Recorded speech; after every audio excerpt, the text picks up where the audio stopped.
सियावर रामचंद्र की,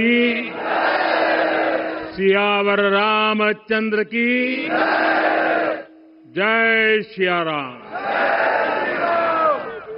उत्तर प्रदेश की राज्यपाल आनंदीबेन पटेल, राष्ट्रीय स्वयंसेवक संघ के परम पूजनीय सरसंघ चालक डॉक्टर मोहन भागवत जी, उत्तर प्रदेश के मुख्यमंत्री योगी आदित्यनाथ जी, श्री राम जन्मभूमि तीर्थ क्षेत्र ट्रस्ट के अध्यक्ष पूज्य महंत नृत्य गोपाल दास जी, पूज्य संत समाज, यहां पधारे सभी भक्तगण, देश और दुनिया से इस ऐतिहासिक पल के साक्षी बन रहे कोटि कोटि राम भक्त, देवी और सज्जनों, आज अयोध्या नगरी भारत की सांस्कृतिक चेतना के एक और उत्कर्ष बिंदु की साक्षी बन रही है। आज संपूर्ण भारत, संपूर्ण विश्व राममय है।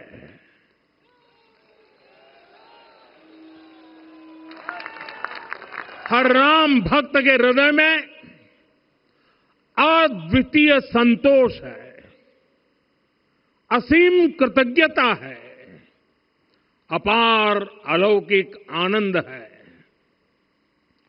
सदियों के घाव भर रहे हैं, सदियों की वेदना आज विराम पा रही है, सदियों का संकल्प आज सिद्धि को प्राप्त हो रहा है।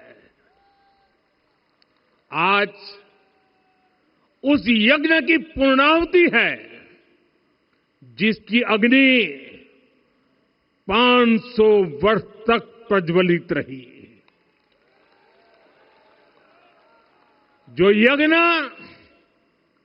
एक पल भी आस्था से डिगा नहीं, एक पल भी विश्वास से टूटा नहीं।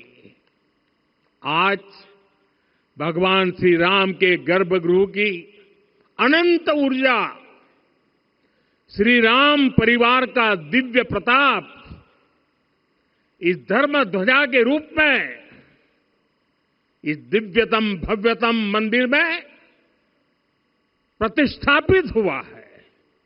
और साथियों, ये धर्म ध्वजा केवल एक ध्वजा नहीं,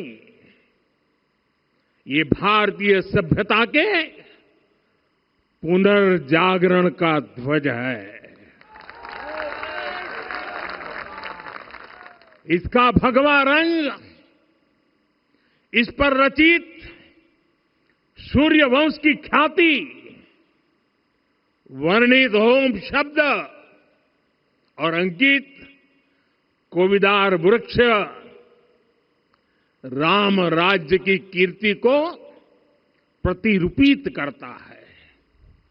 ये ध्वज संकल्प है, ये ध्वज सफलता है, ये ध्वज संघर्ष से सृजन की गाथा है, ये ध्वज सदियों से चले आ रहे स्वप्नों का साकार स्वरूप है। ये ध्वज संतों की साधना और समाज की सहभागिता की सार्थक परिणति है। साथियों, आने वाली सदियों और सहस्त्र शताब्दियों तक ये धर्म ध्वज प्रभु राम के आदर्शों और सिद्धांतों का उद्घोष करेगा। ये धर्म ध्वज आह्वान करेगा, सत्यमेव जयते नानृतम, यानी जीत सत्य की ही होती है, असत्य की नहीं। ये धर्म ध्वज उद्घोष करेगा, सत्यम एक पदम, ब्रह्म सत्य धर्म प्रतिष्ठित, अर्थात सत्य ही ब्रह्म का स्वरूप है, सत्य में ही धर्म स्थापित है। ये धर्म ध्वज प्रेरणा बनेगा, प्राण जाए पर वचन न जाहि, अर्थात जो कहा जाए वही किया जाए। ये धर्म ध्वज संदेश देगा, कर्म प्रधान विश्व रची राखा, अर्थात विश्व में कर्म और कर्तव्य की प्रधानता हो। ये धर्म ध्वज कामना करेगा, बैर न विग्रह आस न त्रासा, सुखमय ताहि सदा सब आशा, यानी भेदभाव, पीड़ा, परेशानी से मुक्ति, समाज में शांति और सुख हो। ये धर्म ध्वज हमें संकल्पित करेगा, नहीं दरिद्र कोउ दुखी न दीना, यानी हम ऐसा समाज बनाएं जहां गरीबी न हो, कोई दुखी या लाचार न हो। साथियों, हमारे ग्रंथों में कहा गया है, आरोपितम ध्वजम दृष्ट्वा, ये अभिनंदनित धार्मिका ते अपि सर्वे प्रमुच्यते महापातक कोटि भी, यानी जो लोग किसी कारण मंदिर नहीं आ पाते और दूर से मंदिर के ध्वज को प्रणाम कर लेते हैं, उन्हें भी उतना ही पुण्य मिल जाता है। साथियों, ये धर्म ध्वज भी इस मंदिर के ध्येय का प्रतीक है। ये ध्वज दूर से ही रामलला की जन्मभूमि के दर्शन कराएगा और युगों युगों तक प्रभु श्री राम के आदेशों और प्रेरणाओं को मानव मात्र तक पहुंचाएगा। साथियों, मैं संपूर्ण विश्व के करोड़ों राम भक्तों को इस अविस्मरणीय क्षण की, इस अद्वितीय अवसर की हार्दिक शुभकामनाएं देता हूं। मैं आज उन सभी भक्तों को भी प्रणाम करता हूं, हर उस दानवीर का भी आभार व्यक्त करता हूं जिसने राम मंदिर निर्माण के लिए अपना सहयोग दिया। मैं राम मंदिर के निर्माण से जुड़े हर श्रमवीर, हर कारीगर, हर योजनाकार, हर वास्तुकार, सभी का अभिनंदन करता हूं। साथियों, अयोध्या वह भूमि है जहां आदर्श आचरण में बदलते हैं। यही वह नगरी है जहां श्री राम ने अपना जीवन पथ शुरू किया था। इसी अयोध्या ने संसार को बताया कि एक व्यक्ति कैसे समाज की शक्ति से, उसके संस्कारों से पुरुषोत्तम बनता है। जब श्री राम अयोध्या से वनवास को गए तो वे युवराज राम थे, लेकिन जब लौटे तो मर्यादा पुरुषोत्तम बनकर के आए और उनके मर्यादा पुरुषोत्तम बनने में महर्षि वशिष्ठ का ज्ञान, महर्षि विश्वामित्र की दीक्षा, महर्षि अगस्त्य का मार्गदर्शन, निषाद राज की मित्रता, मां शबरी की ममता, भक्त हनुमान का समर्पण, इन सब की अनगिनत ऐसे लोगों की महत्वपूर्ण भूमिका रही है। साथियों, विकसित भारत बनाने के लिए भी समाज की इसी सामूहिक शक्ति की आवश्यकता है। मुझे बहुत खुशी है कि राम मंदिर का दिव्य प्रांगण भारत के सामूहिक सामर्थ्य की भी चेतना स्थली बन रहा है। यहां 7 मंदिर बने हैं। यहां माता शबरी का मंदिर बना है, जो जनजातीय समाज के प्रेम भाव और आतिथ्य परंपरा की प्रतिमूर्ति है। यहां निषादराज का मंदिर बना है। ये उस मित्रता का साक्षी है जो साधन नहीं, साध्य को, उसकी भावना को पूजती है। यहां एक ही स्थान पर माता अहिल्या है, महर्षि वाल्मीकि है, महर्षि वशिष्ठ है, महर्षि विश्वामित्र है, महर्षि अगस्त्य है और संत तुलसीदास है। रामलला के साथ साथ इन सभी ऋषियों के दर्शन भी यहीं पर होते हैं। यहां जटायु जी और गिलहरी की मूर्तियां भी है, जो बड़े संकल्पों की सिद्धि के लिए हर छोटे से छोटे प्रयास के महत्व को दिखाती है। मैं आज हर देशवासी से कहूंगा कि वो जब भी राम मंदिर आए तो सप्त मंदिर के दर्शन भी अवश्य करें। ये मंदिर हमारी आस्था के साथ साथ मित्रता, कर्तव्य और सामाजिक सद्भाव के मूल्यों को भी शक्ति देते हैं। साथियों, हम सब जानते हैं, हमारे राम भेद से नहीं, भाव से जुड़ते हैं। उनके लिए व्यक्ति का कुल नहीं, उसकी भक्ति महत्वपूर्ण है। उन्हें वंश नहीं, मूल्य प्रिय है। उन्हें शक्ति नहीं, सहयोग महान लगता है। आज हम भी उसी भावना से आगे बढ़ रहे हैं। पिछले 11 वर्षों में महिला, दलित, पिछड़े, अति पिछड़े, आदिवासी, वंचित, किसान, श्रमिक, युवा, हर वर्ग को विकास के केंद्र में रखा गया है।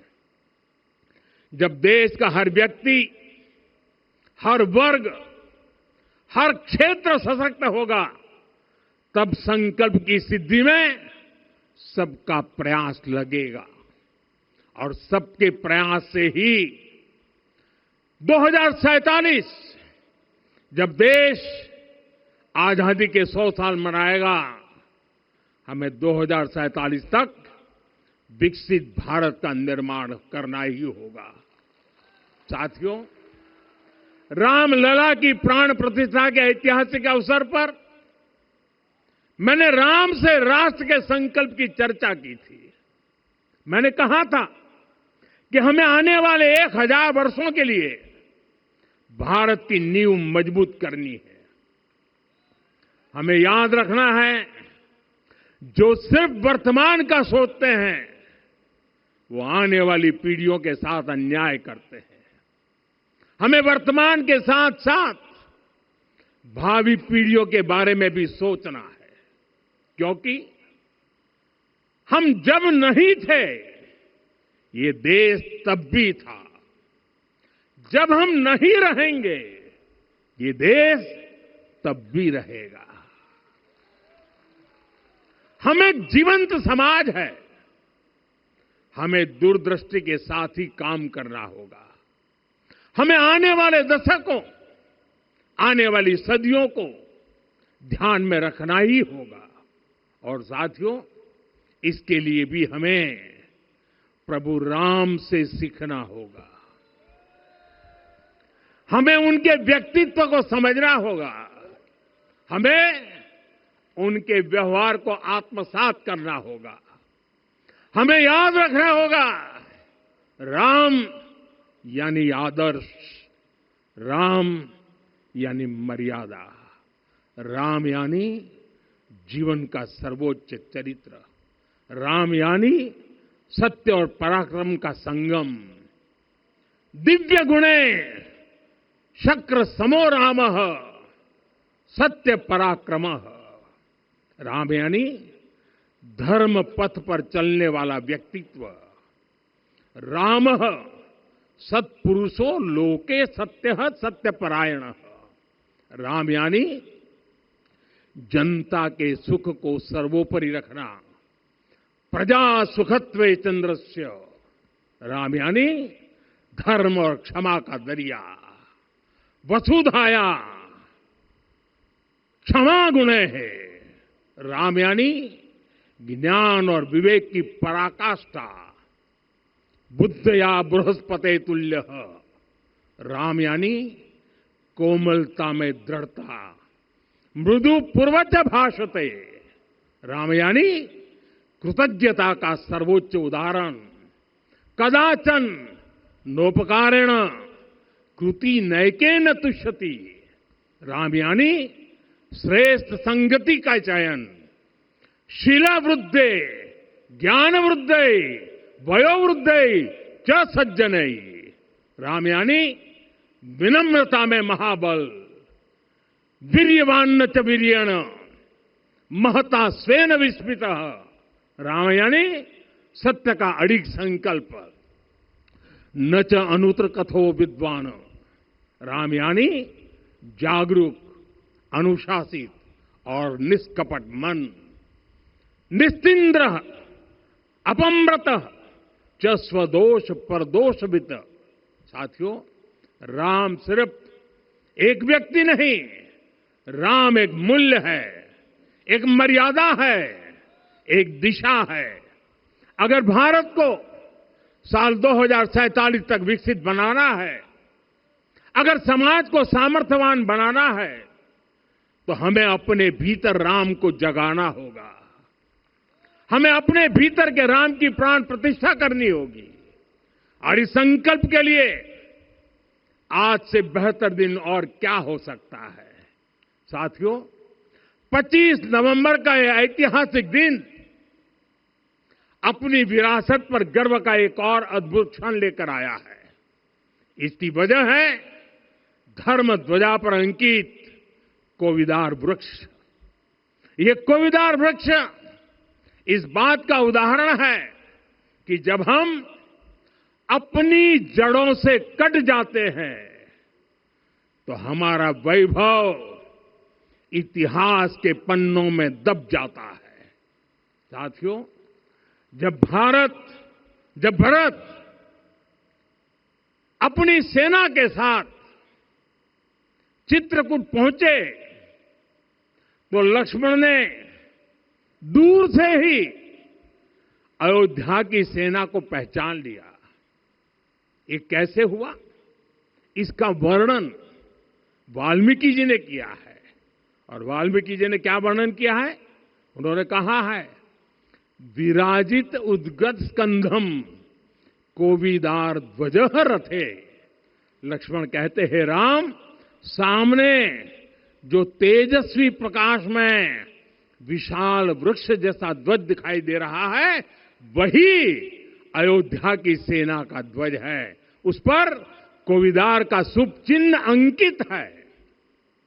साथियों, आज जब राम मंदिर के प्रांगण में कोविदार फिर से प्रतिष्ठित हो रहा है, यह केवल एक वृक्ष की वापसी नहीं है, यह हमारी स्मृति की वापसी है, हमारी अस्मिता का पुनर्जागरण है, हमारी स्वाभिमानी सभ्यता का पुनः उद्घोष है। कोविदार वृक्ष हमें याद दिलाता है कि जब हम अपनी पहचान भूलते हैं तो हम स्वयं को खो देते हैं, और जब पहचान लौटती है तो राष्ट्र का आत्मविश्वास भी लौट आता है। और इसलिए मैं कहता हूं, देश को आगे बढ़ना है तो अपनी विरासत पर गर्व करना होगा। साथियों, अपनी विरासत पर गर्व के साथ साथ एक और बात भी महत्वपूर्ण है, और वो है गुलामी की मानसिकता से पूरी तरह मुक्ति। आज से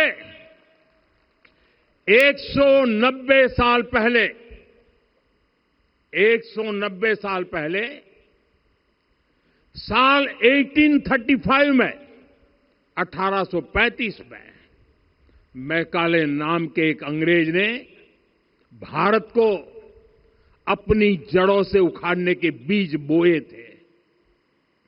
मैकाले ने भारत में मानसिक गुलामी की नींव रखी थी। 10 साल बाद यानी 2035 में उस अपवित्र घटना को 200 वर्ष पूरे हो रहे हैं। कुछ दिन पहले ही मैंने एक कार्यक्रम में आग्रह किया था कि हमें आने वाले 10 वर्षों तक उस 10 वर्षों का लक्ष्य लेकर चलना है कि भारत को गुलामी की मानसिकता से मुक्त करके रहेंगे। साथियों, सबसे बड़ा दुर्भाग्य यह है कि मैकाले ने जो कुछ सोचा था उसका प्रभाव कहीं व्यापक हुआ। हमें आजादी मिली, लेकिन हीन भावना से मुक्ति नहीं मिली। हमारे यहां एक विकार आ गया कि विदेश की हर चीज, हर व्यवस्था अच्छी है और जो हमारी अपनी चीजें हैं उनमें खोट ही खोट है। साथियों, गुलामी की यही मानसिकता है जिसने लगातार यह स्थापित किया। हमने विदेशों से लोकतंत्र लिया। कहा गया कि हमारा संविधान भी विदेश से प्रेरित है, जबकि सच ये है कि भारत लोकतंत्र की जननी है, मदर ऑफ डेमोक्रेसी है। लोकतंत्र हमारे डीएनए में है। साथियों, अगर आप तमिलनाडु जाएंगे तो तमिलनाडु के उत्तरी हिस्से में उत्तीरमेरूर गांव है। वहां हजारों वर्ष पहले का एक शिलालेख है। उसमें बताया गया है कि उस कालखंड में भी कैसे लोकतांत्रिक तरीके से शासन व्यवस्था चलती थी, लोग कैसे सरकार चुनते थे। लेकिन हमारे यहां तो मैग्ना कार्टा की प्रशंसा का ही चलन रहा। हमारे यहां भगवान बसवन्ना, उनके अनुभव मंटपा की जानकारी भी सीमित रखी गई। अनुभव मंटपा यानी जहां सामाजिक, धार्मिक और आर्थिक विषयों पर सार्वजनिक बहस होती थी, जहां सामूहिक सहमति से निर्णय लिए जाते थे। लेकिन गुलामी की मानसिकता के कारण इस भारत की कितनी ही पीढ़ियों को इस जानकारी से भी वंचित रखा गया। साथियों, हमारी व्यवस्था के हर कोने में गुलामी की इस मानसिकता ने डेरा डाला हुआ था। अब याद करिए, भारतीय नौसेना का ध्वज सदियों तक उस ध्वज पर ऐसे प्रतीक बने रहे जिनका हमारी सभ्यता, हमारी शक्ति, हमारी विरासत से कोई संबंध नहीं था। अब हमने नौसेना के ध्वज से गुलामी के हर प्रतीक को हटाया है। हमने छत्रपति शिवाजी महाराज की विरासत को स्थापित किया है। और ये सिर्फ एक डिजाइन में बदलाव नहीं हुआ, ये मानसिकता बदलने का क्षण था। ये वो घोषणा थी कि भारत अब अपनी शक्ति अपने प्रतीकों से परिभाषित करेगा, न कि किसी और की विरासत से। और साथियों, यही परिवर्तन आज अयोध्या में भी दिख रहा है। साथियों, ये गुलामी की मानसिकता ही है जिसने इतने वर्षों तक रामत्व को नकारा है। भगवान राम अपने आप में एक वैल्यू सिस्टम है। ओरछा के राजा राम से लेकर रामेश्वरम के भक्त राम तक और शबरी के प्रभु राम से लेकर मिथिला के पाहुन राम जी तक भारत के हर घर में, हर भारतीय के मन में और भारतवर्ष के हर कण कण में राम है। लेकिन गुलामी की मानसिकता इतनी हावी हो गई कि प्रभु राम को भी काल्पनिक घोषित किया जाने लगा। साथियों, अगर हम ठान ले अगले 10 साल में मानसिक गुलामी से पूरी तरह मुक्ति पा लेंगे और तब जाकर के ऐसी ज्वाला प्रज्वलित होगी, ऐसा आत्मविश्वास बढ़ेगा कि 2047 तक विकसित भारत का सपना पूरा होने से भारत को कोई रोक नहीं पाएगा। आने वाले 1000 वर्ष के लिए भारत की नींव तभी सशक्त होगी जब मैकाले की गुलामी के प्रोजेक्ट को हम अगले 10 साल में पूरी तरह ध्वस्त करके दिखा देंगे। साथियों, अयोध्या धाम में रामलला का मंदिर परिसर भव्य से भव्यतम हो रहा है और साथ ही अयोध्या को संवारने का काम लगातार जारी है।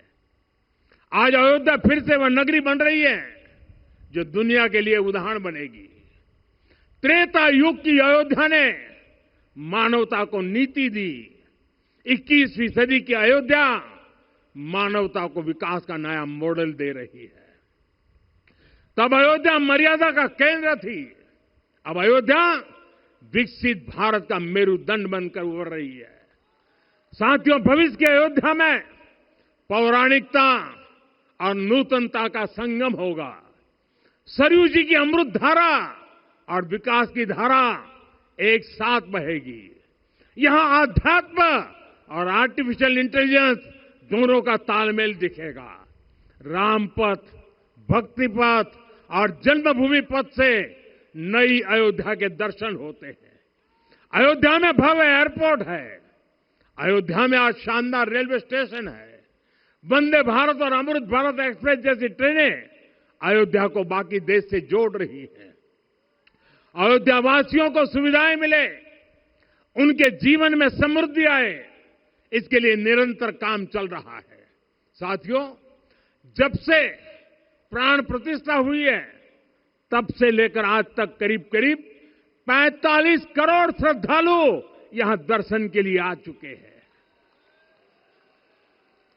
ये वो पवित्र भूमि है जहां 45 करोड़ लोगों के चरण रज पड़े हैं और इससे अयोध्या और आसपास के लोगों की आय में आर्थिक परिवर्तन आया है, वृद्धि हुई है।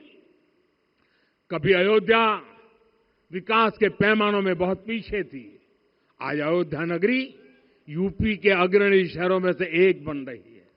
साथियों, 21वीं सदी का आने वाला समय बहुत महत्वपूर्ण है। आजादी के बाद के 70 साल में भारत विश्व की 11वीं सबसे बड़ी अर्थव्यवस्था बना। 70 साल में 11वीं। लेकिन पिछले 11 साल में ही भारत विश्व की 5वीं सबसे बड़ी अर्थव्यवस्था बन चुका है। और वो दिन दूर नहीं जब भारत विश्व की 3री सबसे बड़ी अर्थव्यवस्था भी बन जाएगा। आने वाला समय नए अवसरों का है, नई संभावनाओं का है और इस अहम कालखंड में भी भगवान राम के विचार ही हमारी प्रेरणा बनेंगे। जब श्री राम के सामने रावण विजय जैसा विशाल लक्ष्य था, तब उन्होंने कहा था, सौरज धीरज ते ही रथ चाका, सत्यशील दृढ़ ध्वज पताका। बल विवेक दम परहित गोरे, क्षमा कृपा समता रजु जोरे। यानी रावण पर विजय पाने के लिए जो रथ चाहिए, शौर्य और धैर्य उसके पहिए हैं, उसकी ध्वजा सत्य और अच्छे आचरण की है। बल, विवेक, संयम और परोपकार इस रथ के घोड़े हैं। लगाम के रूप में क्षमा, दया और समता है, जो रथ को सही दिशा में रखते हैं। साथियों, विकसित भारत की यात्रा को गति देने के लिए ऐसा ही रथ चाहिए, ऐसा रथ जिसके पहिए शौर्य और धैर्य हो, यानी चुनौतियों से टकराने का साहस भी हो और परिणाम आने तक दृढ़ता से डटे रहने का धैर्य भी हो। ऐसा रथ जिसकी ध्वजा सत्य और सर्वोच्च आचरण हो, यानी नीति, नियत और नैतिकता से समझौता कभी न हो। ऐसा रथ जिसके घोड़े बल, विवेक, संयम और परोपकार हो, यानी शक्ति भी हो, बुद्धि भी हो, अनुशासन भी हो और दूसरों के हित का भाव भी हो। ऐसा रथ जिसकी लगाम क्षमा, करुणा और संभाव हो, यानी जहां सफलता का अहंकार नहीं और असफलता में भी दूसरों के प्रति सम्मान बना रहे।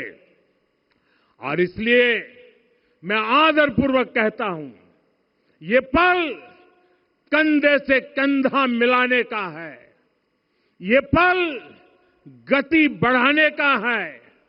हमें वो भारत बनाना है जो राम राज्य से प्रेरित हो, और ये तभी संभव है जब स्वयं हित से पहले देश हित होगा, जब राष्ट्रहित सर्वोपरि रहेगा। एक बार फिर आप सभी को बहुत बहुत शुभकामनाएं देता हूं। जय सिया राम, जय सिया राम, जय सिया राम।